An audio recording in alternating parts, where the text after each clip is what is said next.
Bonjour, moi c'est Malo. Et moi, c'est Léa, Nous sommes le grand frère et la grande sœur de Éléonore, qui est née un peu trop tôt. Pour venir voir notre petite sœur, nous passons par le tourniquet. qui se trouve à l'entrée de l'hôpital. Tu verras, c'est comique. Nous traversons ensuite le couloir jusqu'aux ascenseurs. Nous devons appeler l'ascenseur et monter au 10e étage pour arriver dans le service où est hospitalisée Éléonore. On se dispute toujours pour appuyer sur les boutons. Quand nous sortons de l'ascenseur, nous devons nous diriger sur la droite, dans l'aile A. On est guidé par les petits pieds affichés sur les murs et au sol. Devant le service, il y a des doubles portes. Avant d'aller voir Éléonore, nous passons par le vestiaire destiné aux familles pour déposer notre manteau. Ensuite, nous sonnons au parlophone pour qu'on nous ouvre les portes. Nous traversons alors un grand long couloir avec des petits pieds au sol et des bulles colorées sur les murs. Dès l'entrée dans le service, nous mettons un masque et lavons nos mains à la solution hydroalcoolique pour enlever tous les petits microbes que nous avons sur nos mains. Maman dépose son lait dans une toute petite pièce, la biberonnerie, local où l'on stocke le lait pour les bébés. Elle tire son lait à la maison pour que les infirmières puissent le donner à notre petite sœur.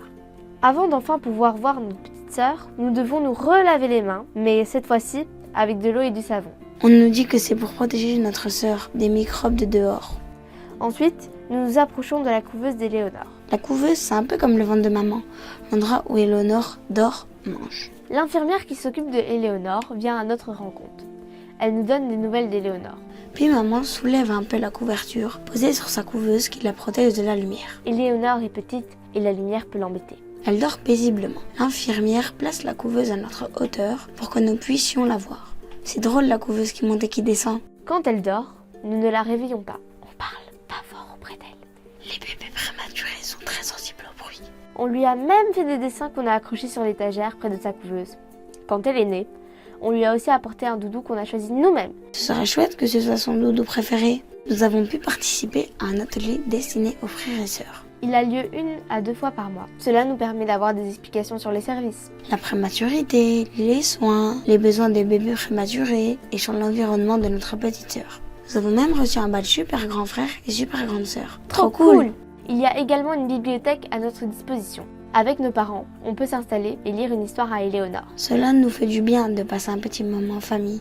Nous pouvons venir la voir tous les jours si nous en avons envie. Mais il faut que l'on reste calme dans le service et surtout aussi que l'on ne soit pas malade. Et voilà, la visite est déjà terminée. Nous sommes tristes de laisser notre petite sœur, mais on sait qu'elle est entre de bonnes mains et qu'on revient la voir demain.